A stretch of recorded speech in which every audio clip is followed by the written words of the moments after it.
Welcome to the Market Mystics podcast. I'm Joshua. I'm Kim. Let's dive in. Hey, everybody. Welcome back. Super exciting episode today. We get to be joined by Gil Hodges again. He's been on the show before and was talking about AI, but today something new's coming out. And so we're kind of really excited to be on the front end of this with him. Gil, welcome back to the show. Thank you. I really appreciate you doing this, and I'm excited to share what we've got. So yeah, I am too. Let's just jump right into it. Let's tell the people what you got going on. All right. Well, I've got a book coming out, and my understanding is this show is going to air on October 16th. That's a Monday. Ideally, if everything goes well, the book will be out this week. And what I'm asking people to do, number one, if you're interested in getting a PDF of the book before it actually goes out, I'm looking for 30 to 50 people, and I've already got, a bunch that have done this. So by the time this airs, unfortunately, it may already be filled, but hey, email me at gil@kingdomequippingcenter.com and just say, hey, I'd love to participate if there's any room left on that offer to get a free copy of the PDF. But here's some conditions. The conditions are that you read it and you leave or you either write or do a video or both, would love both, of your testimony or your review of the book.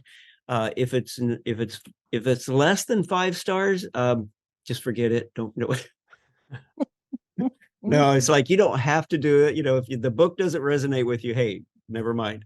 But I would love to get a review. And then also when the book comes out on Amazon, that you'd be willing to put a review there. That's probably the most important. But also putting the review out there on your Facebook profile. And then on, I've got a group called Choice. So if you go to my profile, you'll see also there that I've been posting some things about the group called Choice. And that's where, I've got the main information about all of this. So that'd be one thing. Share it on your profile, share it on the group, share it anywhere you'd like to share it about the book on the day of the release. And I don't exactly know what day that is yet, but by the time this airs, hopefully we'll know and maybe can put something in the notes. So that's one thing. And then, and I forget what the other one was. Oh, and then hopefully the idea is to get a bunch of people that are willing and ready to buy the book when it comes out.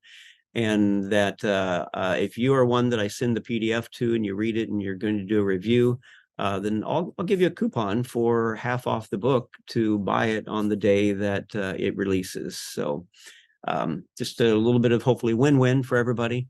And so what is the book about? It's called Choice. That's the name of the book. And then the tagline is the most powerful thing in the universe, ... next to God.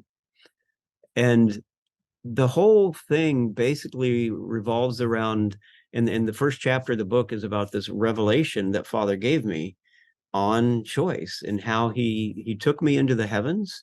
And he just said, hey, you want to know what my greatest sacrifice was, or what the greatest payment I made for anything was? I'm like, pay for anything? Why would you pay for anything? He says, well, I pay through sacrifice. And then he takes me to this door, and when he opens up the door, it's this universe. And he said, my greatest sacrifice was the fact that I gave everything choice. And he said, because I am love, I can only have love when there's choice. There has to be free will. There has to be choice in order for there to be love. And so he gave everything choice.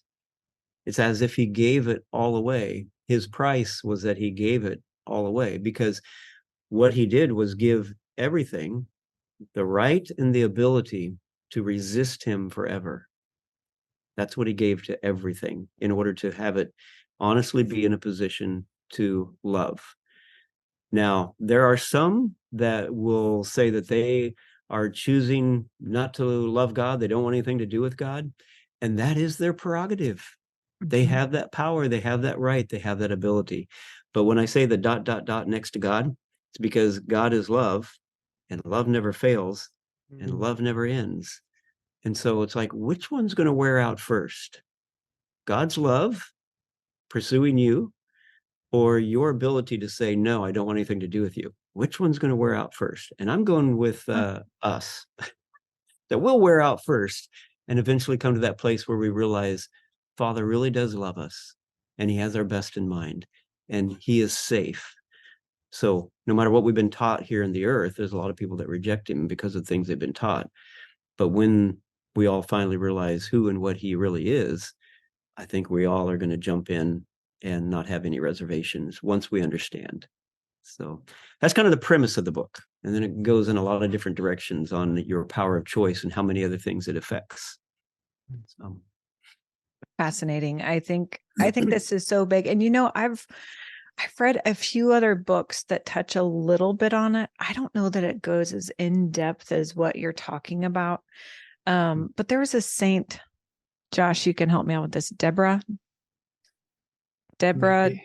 Devora, you're the one who recommended this book to me. Also talks about that choice that we have. Like God loved us so much that he gave us that choice to be against him. And he still allows that through that love. Like it is that love that fuels that ability to be against him. And it is, what a powerful concept. Right. And the thing is, there's a lot of people that probably say, well, God violates people's, choices all the time. And I would beg to differ that he doesn't violate them. He may kind of work with you and he's the great chess player that, kind of moves things around in order to get us where he needs us or where he wants us. But for him to violate our power of choice would basically take away love.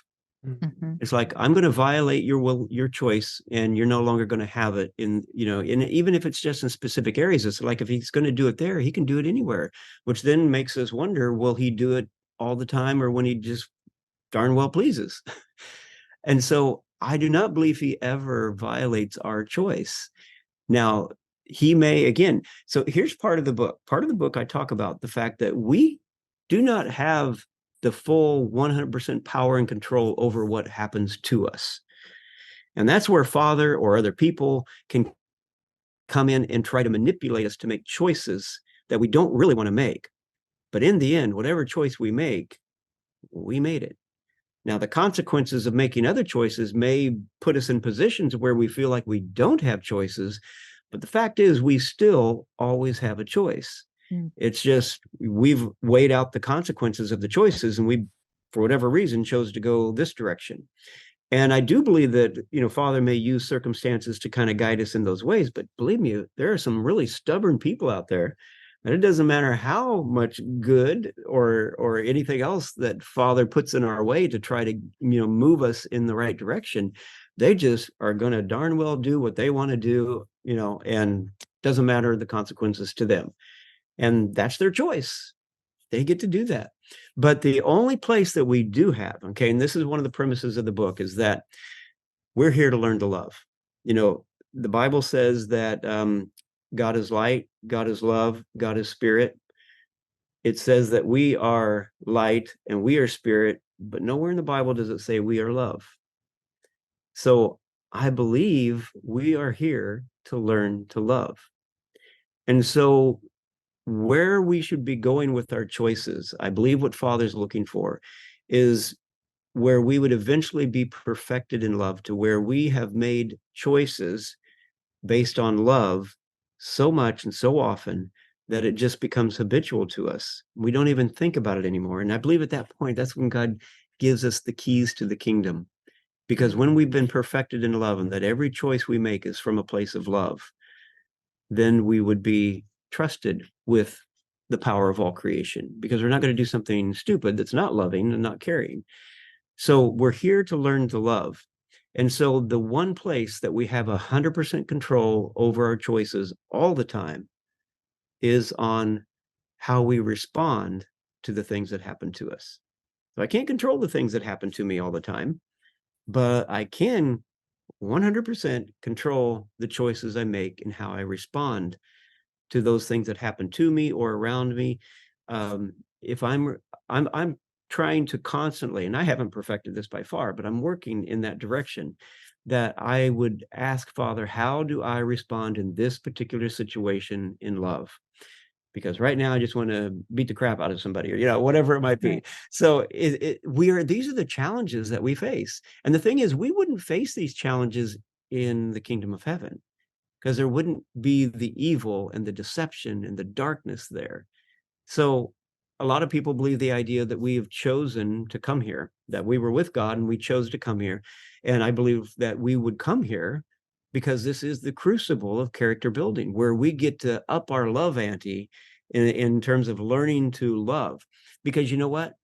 Being with God does not mean you're going to make perfect decisions. Well, look at Adam. Well, look at Lucifer. Look at a third of the angels who were all with God, and they still chose to go against him. So just being with God does not automatically say, oh, well, we're just in a loving environment, we're all going to choose to love. Mm-hmm. No, we have to learn to love. And so this is the crucible of character building, that we would be here and face the challenges that we face in order to grow in love. So I spend a chapter or two on that. There's a lot that you said there that, like, I feel like you could probably write whole books on just some of those concepts because they're kind of deep. What was going through my mind was, were there parts of the book that while you were writing them, you were like wrestling yourself with what was coming out, or had you already like walked through this journey and this revelation before you started writing? Most of it, I would say, for what I wrote on, most of it I had already gone through. But yes, there were a couple chapters, and where was one of them? One of them was I still wrestle with, and this chapter was okay. So I've got about 10 chapters that are they're choosing a good life. So it's like, okay, after we understand that we're here to learn to love, and that that choice is something that we have 100% control over. Mm.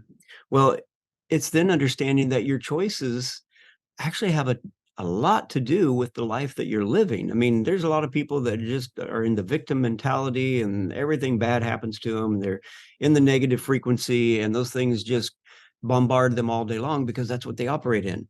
So part of, the idea of the 10 chapters is, here's areas that I realized I had a different choice to make if I wanted a better life. And one of them is choosing to give and receive. And so that one, I still got a long ways to go. In fact, it's nearly impossible, and I don't even know where you would actually go to get into that other part that's not just the nearly, so I get into the 100%. When I say nearly, it's nearly impossible to live it here in a capitalistic society. Mm. Because to give and receive, to live in that environment, is to move away from, and I know this is, if I were in a business community, this is where I'd get stoned. Because when we are in an environment where we are trading, okay, when we make a trade, it's always, I'll give you $5 for that candy bar, whatever it might be. It's a trade. I'll give you this if you give me that. It's based on lack of trust. It's based on lack of trust in two different ways. One, that I don't know if I can trust you to actually, just give me that if I wanted it. And secondly, it's a lack of trust that our Father God is an abundant God that can supply our every need, and I don't have anything to worry about. So this capitalistic society is, and believe me, I've been in business for years, and I'm still working in business. And we almost have to have that mindset for right now. But I do not believe in the kingdom that type of trading goes on. If we start living with a mentality of abundance, then I can move into the place of giving and receiving, where, if I hear that you have need of something, I'm just going to, and I've got it, I'm just going to grab it and give it to you, whether it's my last one or not. Doesn't matter. Because if I'm living from abundance, then I know I'm either not going to need that last one of whatever it is, or it's going to be replaced. And I don't have to worry about it, because I trust my Father, and I trust the community, the body of Christ, to supply every need. mainly trusting God. So this is an area where I have not had an opportunity to actually live it out, but it certainly has been on my heart that this is what kingdom is. Mm-hmm. And I share quite a bit about my kingdom restoration communities, the idea the Father dropped in years ago, and how I would love to have a community where we would be able to practice this. And and I don't know how to even get there. I don't know how the pathway would look to even get to that. I almost feel like you'd have to have a ton of money to set it all up and then invite people in, and you'd probably have to have a really strong access process to kind of weed out the people. Because if you have somebody in there that doesn't trust, that's not living in an abundance mentality, or at least trying to, what are they going to do? They're going to hoard and keep hold of the things that they feel like they need that they can't do without, versus being willing, hey, what's mine is yours, what's yours is mine, it's all good. That obviously there's some stipulations on all that. I can think of some people that would go a little crazy with that, but keeping it in the heart of love, the love of God, that I believe would be somewhat of a utopian environment. But so that's just one of them. There was another one too, but yeah, a lot of these were things and concepts that fathers dropped in over the years, and some of them I've been able to live out and work at quite a bit. And when I say work at, these are choices. So even Jesus said, when the people came after him and said, what is the work that we must do? Jesus said, it's to believe.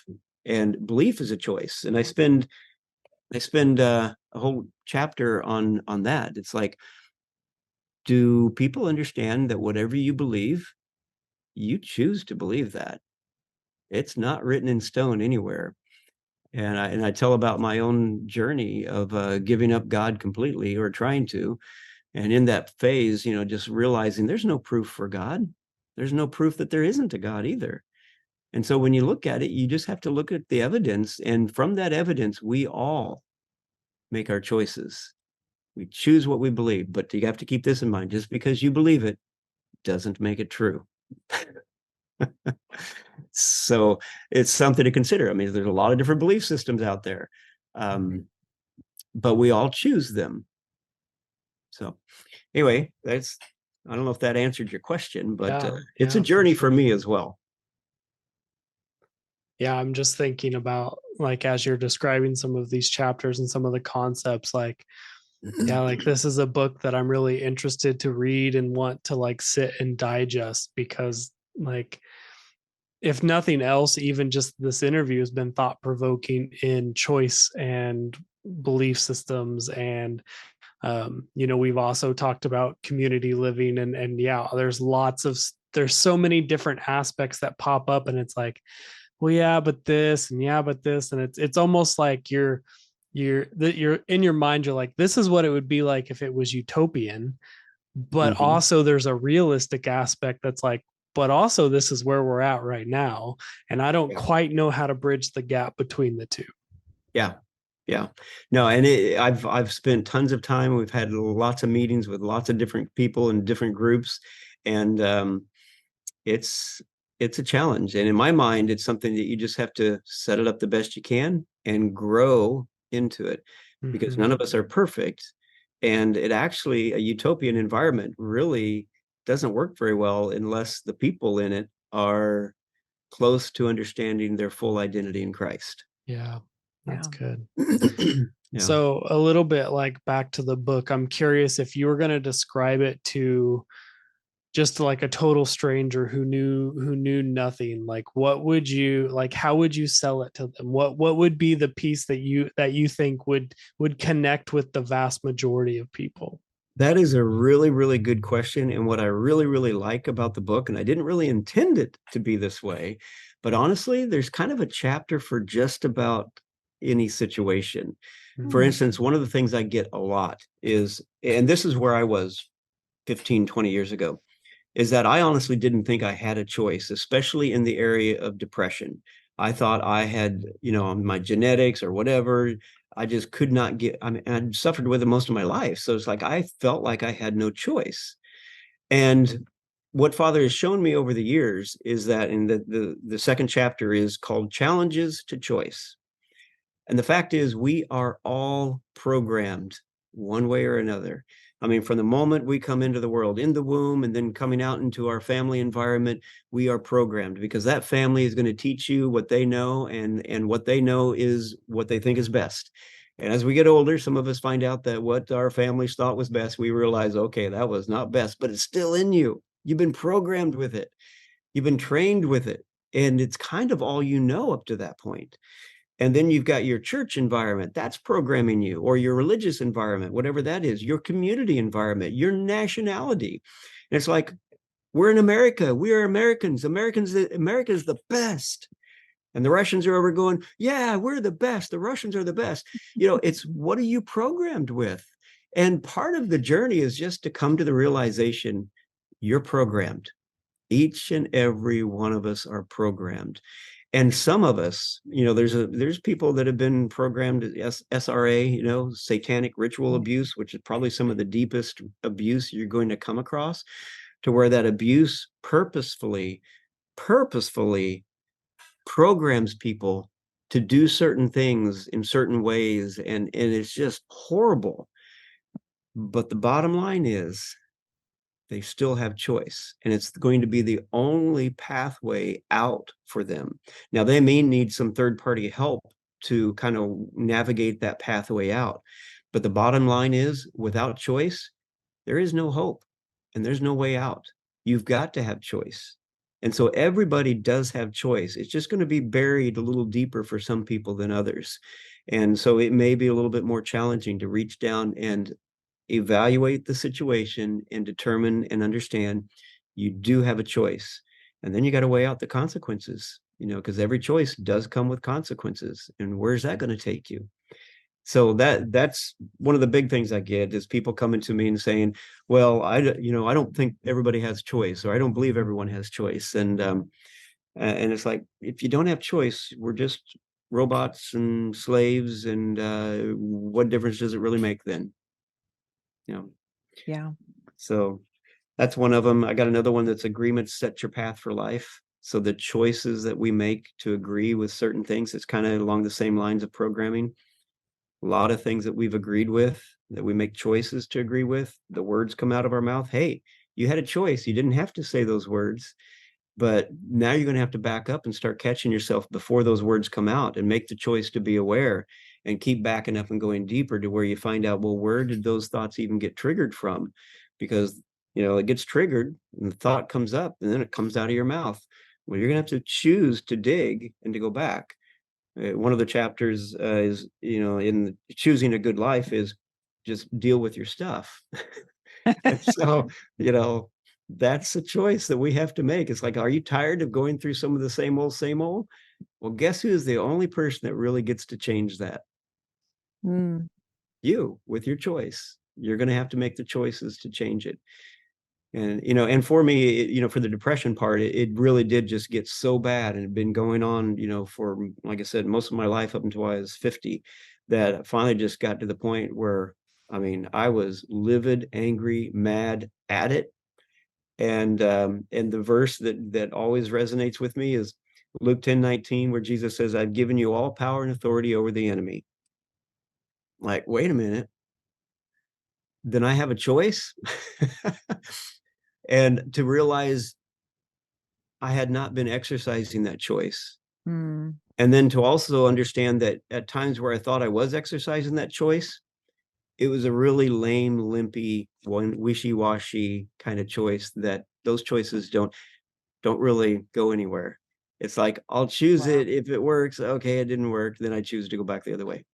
Wow. So I think this is so good and so timely, Gil, because, one of the things that has been coming up a lot in our show and in our personal conversations is really taking responsibility as an individual, as a son of God.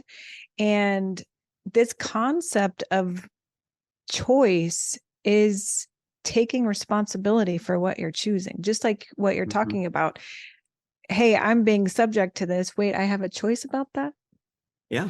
Right. And what I love about this is, so your whole book is about action. And there's kind of a hidden feature. I'm saying hidden because you haven't talked about it yet. In this book that I'm super excited about because of this. Like, this is more than informational, right? Yeah, I believe it's life-changing when people can apply it. Yeah. And what Yeah. is, So, let's hear about that feature. okay. So this is just something Father dropped in. I don't remember what I was doing, but it just dropped in, and it was the idea of putting a QR code at the end of each chapter. So there's a link and a QR code that will take people to a specific web page where I will lead them through a meditation to actually take time to take the information from the book and meditate on it with the Father in order to have it incorporated into your life. And so any of these meditations, you can go back and do it, over and over again if you want to. But it's written, so it's written there. But I'm also going to go through, just a video where I'll lead people through a meditation. And so either way, whatever people are comfortable with. But it's no good to read the book and then set it aside and move on with your life. That's not going to do you any good. It has to become part of your life. And so, yeah, the idea of putting a QR code in, which is something Father dropped in, I said, wow, I hadn't heard of that or seen that done before, but there's one at the end of almost every chapter where there's a place to meditate and to kind of dive in deeper with, don't just read it. Now let's dive in and apply it. Let's have Father begin to reveal areas in your life where this needs to be applied. If you really want to apply it, here's Father going to show you how to apply it and what needs to be applied. And these are questions that obviously you can just go deeper and deeper and deeper with the Father, as deep as you want to go. But it's your choice. I love that. We've talked multiple times about how, sometimes we read books or go to conferences or listen to things, and it's like filling up our belt with all these different tools and technologies. But many times, many people don't actually apply them into their life. And so I love that your book has an invitation to an action, and it's still up to the person to choose to make the Right. choice of whether or not they're going to scan the QR code, go to the link, do the work, address those issues with Father. But I love the just like, yeah, there's an extra step that helps you make that choice. Yeah. That maybe sometimes we don't have. Sometimes we go to a conference and then we don't see that speaker or hear something from them until the next year when we go to another conference. And so your book having that at the end of each chapter, every time they pick it up, there's an invitation to participate. And I think that's amazing. Yeah. No, I'm excited about it. I say this in the book, and in fact, it's even on the back of the book. And I really want to be humble in this, but at the same time, not but at the same time, it's like I really believe if people catch on to this, it literally could change the world. I mean, literally could change the world in that if every person began to take responsibility to understand that whatever you're going through in life, you have some responsibility in what's happening to you, but you have all the responsibility in how you respond to what's happening to you. And how we respond is a frequency. And so if I'm responding in negativity, well, guess what?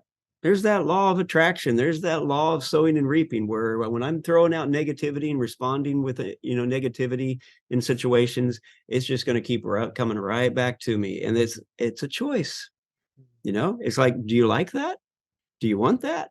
Well, then keep on doing what you're doing. But if you want to change it, then make a choice to begin responding in every situation with love. And if you don't know how to respond in love, ask the Father. Just say, how do I respond in love in this particular situation? Because we are here to learn to love. And I believe if we're going to evolve into the mature sons that Father's looking for, it's not on him. He's already done everything. It is on us to make the choices, and that kind of turns things around in a little bit for some people, because I have had a few people, that have read the book and they feel like, well, you're just putting the whole thing on us as human beings. And I'm like, Yeah, because God's not going to make you do anything. Right. He puts the opportunities before you, and he's provided everything you need, but you still have to choose to receive it. So it I mean, is on us. that to me is part of us having dominion and, tending the Yeah, garden and subduing the earth, is making the choice to, like, he gave us all the resources we could ever need, but he's not going to do it for us, because I believe we were part of the reason we're here is to mature, and, like you said, learn to love, like to grow up. And so it's not helpful if he just does everything for us. Like, right. ultimately he needs us to step into that level of making choices, of making righteous, good choices, and Mhm. And knowing we have to how learn to that. see it. Yeah. Yeah. Exactly. Yeah. Yeah.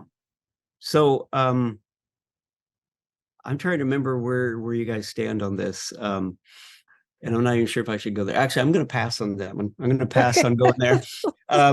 But I do have something in the book regarding, restoration of all things. And in fact, the last chapter is called The Four Phases of God's Cycle of Restoration of all things. And uh, again, we all get to choose how far and how much we want to participate in that.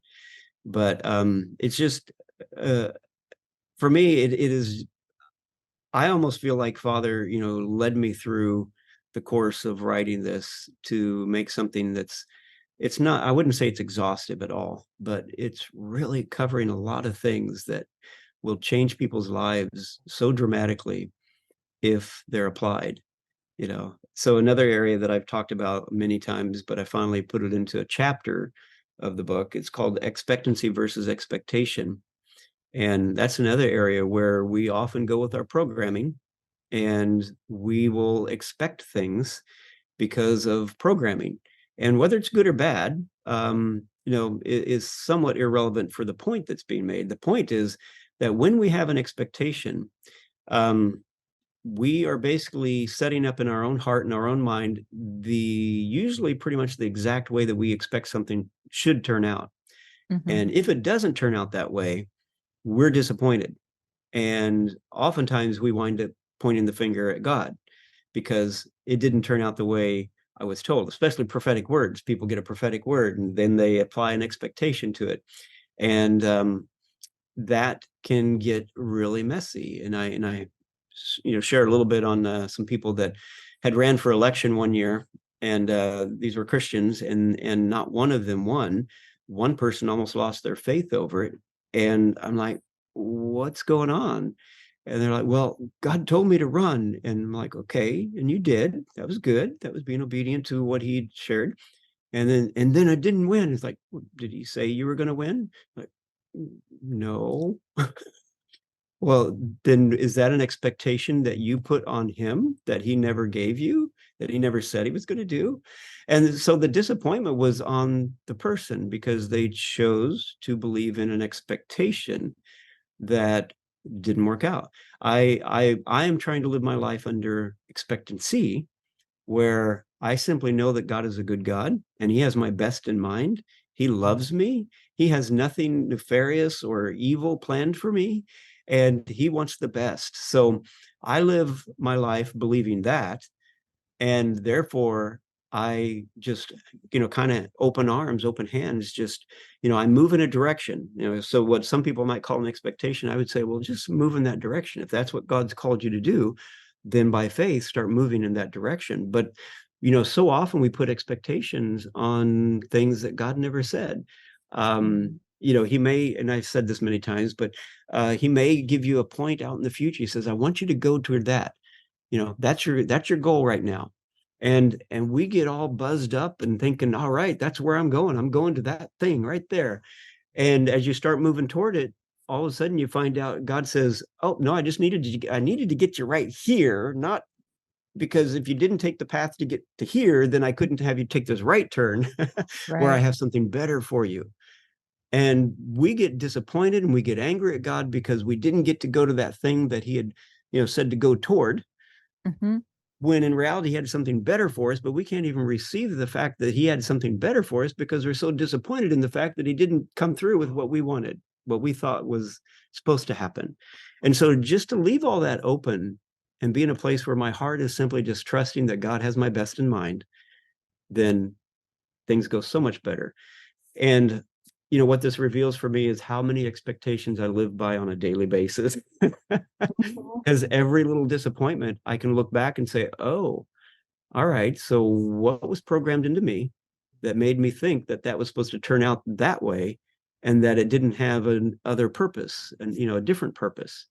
So if I can look at my life that way, it just makes living so much nicer, and I can choose to be happy moving in the directions that Father gives me without an expectation that I got to arrive at any certain place at any certain time, unless he specifically says so. Yeah. But normally I don't get that. And I don't know that most people get that. You usually get that vague prophetic word that may or may not be true. And then they go running at it as if it's the end all. And oftentimes, how many people do we hear of disappointed? You always hear the few that are raised up and lifted up, that got a prophetic word and went after it, and it worked out, every way that they thought it would. But for every one of those, unfortunately, there's probably 10, 50, 100 others that didn't work out that way.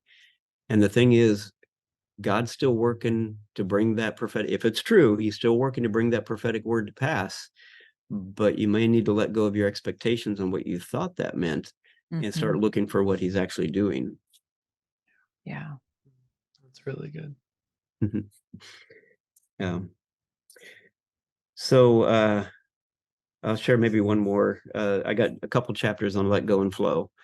And that kind of goes along with expectation, because for me to really enjoy my life, because I believe we are here to also enjoy life. It is challenging. It's the crucible of character building. But the thing is, when I understand that, and I can just start letting go and just realize, oh, another challenge, slap in the face. Oh, another challenge. I get to respond in love. This becomes the life to live. And so when I can let things go, it's so much easier just to live this life of joy. And so, yeah, maybe I get slapped upside the head, and I'm like, I can choose now to respond in anger, or I can choose to let it go and forgive, and to know that here's another opportunity to respond in love. And I get to respond that way. And the thing is, oftentimes we grab onto things so tightly, again, that expectation, and we're going to make it turn out the way we thought it should turn out. And we work at that, and we bang our head up against the wall over and over and over until, finally we get exhausted and we quit, or either we let go one way or another.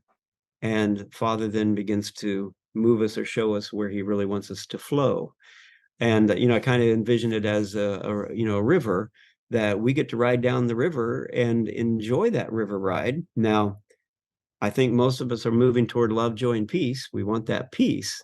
Now it might be exciting to do a rapids, river rapid run, I would enjoy that, the river rapids and all the excitement and challenges in that. But if I'm really looking for the peace, I'm not looking for the rapids. And if you can envision all the rocks and so forth that cause the rapids as all the different things that we're holding on to, we're putting all these rocks in the river that make it harder to just flow. And if we can just let go and those rocks all begin to disappear, then we get the nice smooth ride where we can actually enter into that place of peace.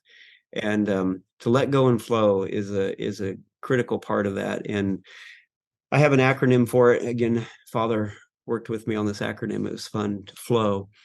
It's about frequency, dropping into the pace that you need in order to find the frequency where you can find peace. And in that place, you can hear God, which brings to the L, where when you begin to hear God, you can begin to see, and he will begin to illuminate the L. He will begin to illuminate who you are, bring to light who you really are. And that's the incredible person that you were created to be. And that incredible person you're created to be has nothing to do with what you do, your skills, your talents, or nothing else. When he created you unique as an individual that he wanted to have a relationship with. And that was your design. And it has nothing to do with your talents, your skills, your hair color, skin color, amount of money you have, amount of success. Has nothing to do with any of that. Who you are and who he created you to be is the individual that he created to have a relationship with, period. Now, he does, add things to that so that you can accomplish what he's put you here on the earth to do, but it has nothing to do with who you are. So then the next one is openness, that when you are illuminated, when you have been illuminated to who you really are, and now your light is shining. When your light is shining in the earth realm, it will open things up.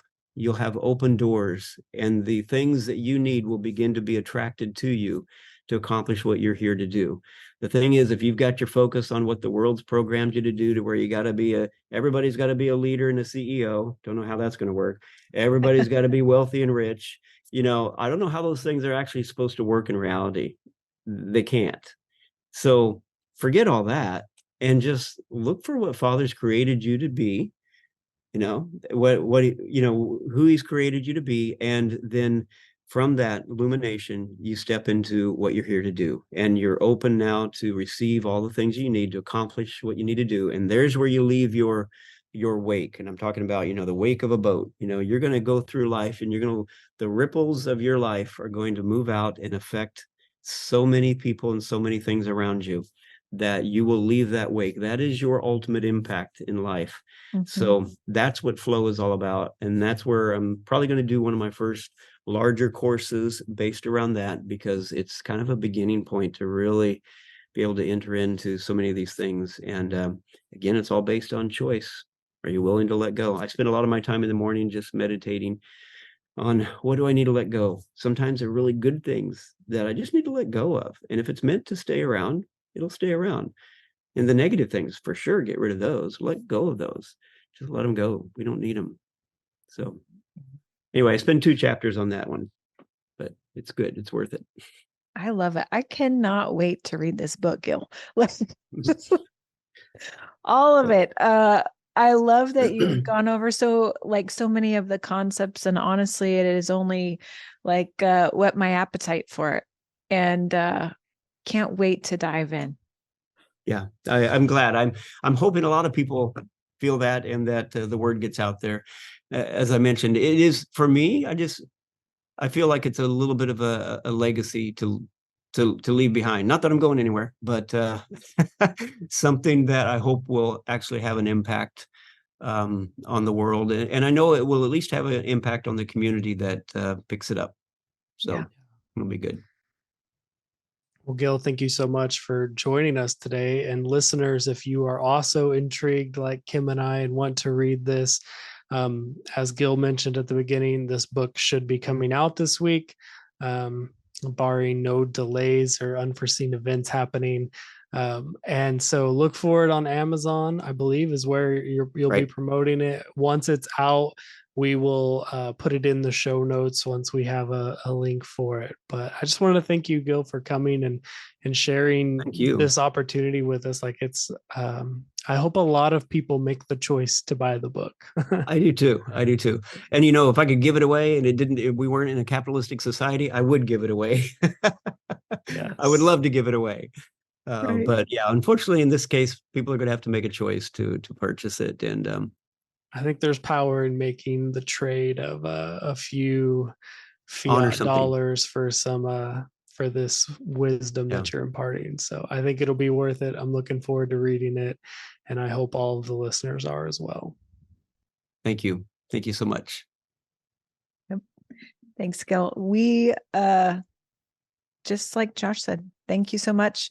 Honor you for all that you're carrying and willing to share with not just us, but the world. And for our listeners, thanks for listening. Go grab this book. Let us know what you think. Let Gil know what you think. And we'll see you next time. Thank you. Thank you for sticking around. Listen for new episodes every Monday and Thursday. Find us on all social media platforms by searching for Market Mystics. Don't forget to follow and subscribe. Visit upperroomcd.com, where you can find more information about the hosts, projects, and guests. Go deeper by booking a coaching appointment focused on redefining identity and wealth in your life. See you next time.